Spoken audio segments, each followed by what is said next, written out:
So, in his prime, as in now, dating back to, I think, 40 billion years ago, based on a calendar, and let's say infinity, he's always existed as the being who created all things and who loves everyone and lives in peace.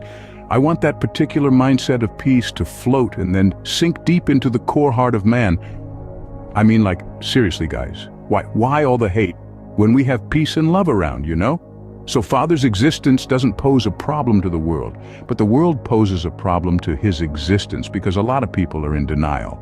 And they want to see this supernatural being coming out of the sky and all that and what's happening to them. But that's just not how it works, Brittany, any ideas? I'm trying to put myself in the shoes of people who are wondering, who is this God that everybody is talking about? Yeah, for real though, who is this God? Like, what's the proof that he's real? Yeah, what's the proof? Yeah, what's the proof? No matter how much we make people understand, he has been there. He is supreme. His love, his peace is in us, but I think everyone just wants to have an experience. Exactly.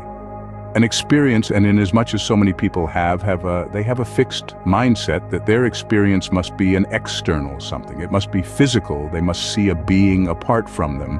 But what is beautiful is that we have that experience every day, on a daily basis. Yes, because like my brother just said, he lives on the inside of us. And so if you don't want to believe that there's a being somewhere else, just believe that there's a supreme you that you have not yet tapped into. I like that one. It's supreme you. Yes, it's supreme you. So you have so accepted everything that is basic about you, everything that people have said that you are. But there's so much more. That's the God state, the I am concept, guys. There's so much more about yourself, in the Father that you haven't even explored. I mean, just examine 0. 1 second of your life, yeah, that's 0. 1 second, And with this 0, 1 second, a lot could change. An idea, a mindset about yourself and the Father, the society, your entourage, your environment, where you're working, how you're going to sleep the next minute, marriage, how you address wealth, riches, money, children, women, all those things, So a question comes to mind, by the way, like when somebody says, God is love. That's who he is. I wonder how people, how can I put it? I wonder how they relate to that information. God is love. How do you relate to it? And I'm throwing this question back at you guys because I want to have your feedback. I want to know what you know. I want you to get to understand your mindset about all these things. Yes, it's true. Tons and tons of preaching popping left and right. People talking about these in the churches, people talking about that in their congregations, people talking about this church bad, that church good, and all of that, blah, blah, blah. But the thing is, when you hear someone say, God is love, how do you approach it? So guys, we've come to the end of our first episode. Many people seek proof of God's existence through a personal experience. They yearn for a sign, an irrefutable evidence that there is indeed a divine being. But what if I told you that the proof you're seeking is closer than you think? What if I told you that the divine exists within you, and you encounter it every single day? Imagine for a moment the idea of God not as an external entity, but as an intrinsic part of yourself, a part that is supreme, peaceful, and unconditionally loving.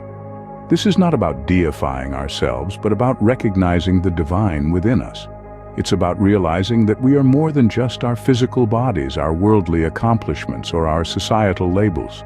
This divine essence, this supreme you, is not something you become, it's something you already are. It's like a hidden treasure waiting to be discovered. It's like a dormant volcano waiting to erupt. It's like a seed waiting to sprout. But how do we tap into this supreme you? How do we awaken this dormant volcano? How do we nurture this seed? The first step is to recognize that the divine lives within us. This is not a metaphor or a philosophical concept, but a lived reality. It's a reality that you can experience through moments of stillness, through acts of kindness, through expressions of creativity, through the pursuit of truth, and through the cultivation of love and compassion. The second step is to embrace this divine essence, to nurture it, to let it shine through you. This is not about becoming someone you're not, but about becoming more of who you truly are. It's about peeling back the layers of conditioning, of fear, of self-doubt, and revealing the divine essence that has always been there. And the third step is to live from this place of divinity, to let it guide your actions, your decisions, your interactions. This is not about being perfect, but about being authentic, about being true to who you are at your core. There's so much more about yourself in the Father as you that you haven't even explored.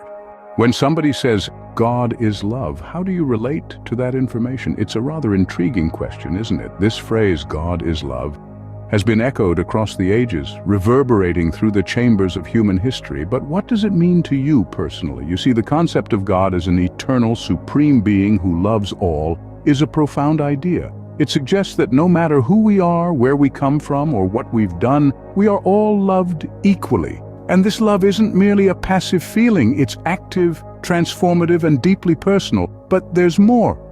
The idea of experiencing God on a daily basis because He lives within us, that's something to ponder. It suggests that every moment of our lives is infused with divine love, if only we're open to it. As we close this episode, think about it. When you hear someone say, God is love, how do you approach? We'd love to hear your thoughts.